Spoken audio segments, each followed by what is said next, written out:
বিমান তখন মাঝ আকাশে। নারী কেবিন ক্রুকে নিজের কাছে ডেকে নেন পুরুষ কেবিন ক্রু। সেখানে তিনি ওই নারী ক্রুকে প্রাপ্তবয়স্ক বিনোদনমূলক নানা কথা বলতে থাকেন।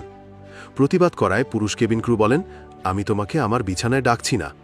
শুধু তাই নয়, অন্য সহকর্মীদের সামনে ওই নারী ক্রুর শরীরের সংবেদনশীল অঙ্গ নিয়েও তিনি নানা আপত্তিকর মন্তব্য করতে থাকেন।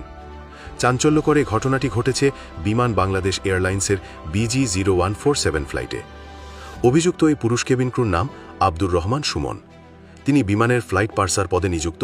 BG0147 ফ্লাইটটি ঢাকা থেকে সিলেট হয়ে দুবাই থেকে চট্টগ্রাম হয়ে ঢাকায় আসে। ওই ফ্লাইটেই দায়িত্বরত অবস্থায় ঘটে নারী সহকর্মীকে নিপীড়নের মতো ভয়ঙ্কর ঘটনা। অভিযুক্ত সুমন সেদিন ফ্লাইটটির প্রধান কেবিন ক্রুর দায়িত্বে ছিলেন। ঘটনার শিকার নারীর লিখিত অভিযোগ এবং বিমান সংশ্লিষ্ট সূত্রে মিলেছে এ তথ্য। বিমানের ওই নারী কর্মী বিমান বাংলাদেশ এয়ারলাইন্সের গ্রাহক সেবা পরিদপ্তরে ইমেইলে লিখিত অভিযোগটি করেন। এর কপি ফ্লাইট সেফটি বিভাগেও দেওয়া হয়। তবে অভিযোগের পর থেকে হুমকি পাচ্ছেন ওই নারী ক্রু। তাকে অভিযোগটি তুলে নিতে চাপ দেওয়া হচ্ছে। পাশাপাশি অভিযুক্ত সুমনের পক্ষে বিমানের একটি শক্তিশালী গ্রুপ নীতি নির্ধারকের কাছে ধর্ণা দিয়ে বিষয়টি চেপে যেতেও অনুরোধ করছে বলে জানা গেছে। এমন পরিপ্রেক্ষিতে ওই নারী কেবিন ক্রুর অভিযোগটি তদন্ত পর্যন্ত শুরু হয়নি। ঘটনার শিকার নারীর লিখিত অভিযোগে বলেন, তিনি ফ্লাইটটির চিফ পার্সার আব্দুর রহমান সুমনের কাছ থেকে অনাকাঙ্ক্ষিত এবং অযাচিত আচরণের শিকার হয়েছেন, যা তার জন্য একটি প্রতিকূল এবং অস্বস্তিকর কর্মপরিবেশ তৈরি করেছে। সুমন ফ্লাইটের মধ্যে অনুমতি ছাড়াই হঠাৎ করে তার কাছে এসে ফিসফিস করে বাজে ইঙ্গিতপূর্ণ কথাবার্তা বলেন। এতে তিনি ফ্লাইটে অনিরাপদ বোধ করেছেন এবং দুশ্চিন্তাগ্রস্ত হয়ে পড়েন। ওই নারী বলেন, পার্সার সুমন তার সঙ্গে খুবই অসামঞ্জস্যপূর্ণ কথাবার্তা বলছিলেন। তিনি তাকে বলেছেন, আমরা বাবা এবং মেয়ের মতো, আমি তোমাকে আমার বিছানায় ডাকছি না। তিনি অন্য পুরুষ সহকর্মীদের সামনে তাকে শরীরের কিছু সংবেদনশীল অঙ্গ নিয়ে ইঙ্গিতপূর্ণ কথা বলেন এবং অশালীন শব্দ ব্যবহার করেন।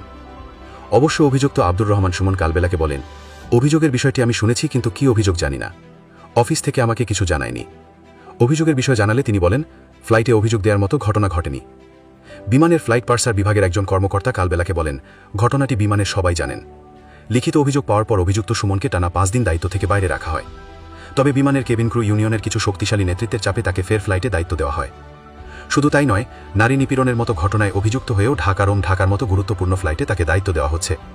এমনকি বিভিন্ন গন্তব্যে ফ্লাইট শুরুর আগে দায়িত্ব পালনের সুযোগ পেয়েছেন তিনি। বিমানে নারী সংক্রান্ত বিষয়ে এর চেয়ে কম গুরুত্বপূর্ণ ঘটনায় চাকরিচ্যুত, বরখাস্ত এবং OSDর ঘটনাও রয়েছে। কিন্তু স্পর্শকাতর ঘটনাটিতে সুমনের বিষয়ে সিদ্ধান্ত নিশ্চুপ।